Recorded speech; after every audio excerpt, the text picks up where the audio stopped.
ஐயப்பன் பயன்படுத்திய வாள் இருக்க இடம் எங்க இருக்குன்னு உங்களுக்கு தெரியுமா? இது எங்க இருக்குன்னா எரிமேலியில தான் இருக்கு. எரிமேலியில புத்தன் வீடுன்னு சொல்லிட்டு இந்த வீட்டுல தான் இருக்கு.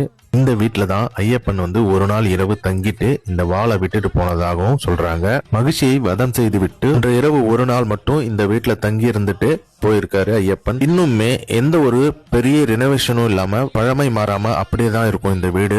நான் பர்சனலா 2008 போகும்போது சபரிமலைக்கு என்ன கூட்டிட்டு போய் காட்டியிருக்காங்க. எனக்கு இன்னமும் நினைவு இருக்கு. இன்னமுமே இந்த வீடு இப்படியே தான் இருக்கு. இப்ப ரீசெண்டா இந்த வருஷம் எனக்கு போகக்கூடிய ஒரு வாய்ப்பு கிடைச்சது. அப்ப பாத்தீங்கன்னா எடுத்ததுதான் இது. இப்படிதான் இருக்கு இந்த வீடு. புத்தன் வீடுன்னு சொல்லிட்டு இந்த வீடோட பேரு. இங்க போனீங்கன்னா அவ்வளவு புண்ணியம்னு சொல்றாங்க. எரிமேலி போறவங்க புத்தன் வீடு எங்க இருக்குன்னு கேட்டீங்கன்னா சொல்லுவாங்க. எரிமேலி சாஸ்தா கோயில்ல இருந்து ஒரு 200 இருந்து 300 மீட்டருக்குள்ளதான் இருக்கும். சபரிமலை போறவங்க கண்டிப்பா இந்த இடத்த போயிட்டு விசிட் பண்ணிட்டு அங்க இருக்கக்கூடிய பெரியம்மா கிட்ட ஆசீர்வாதம் வாங்கிட்டு வாங்க.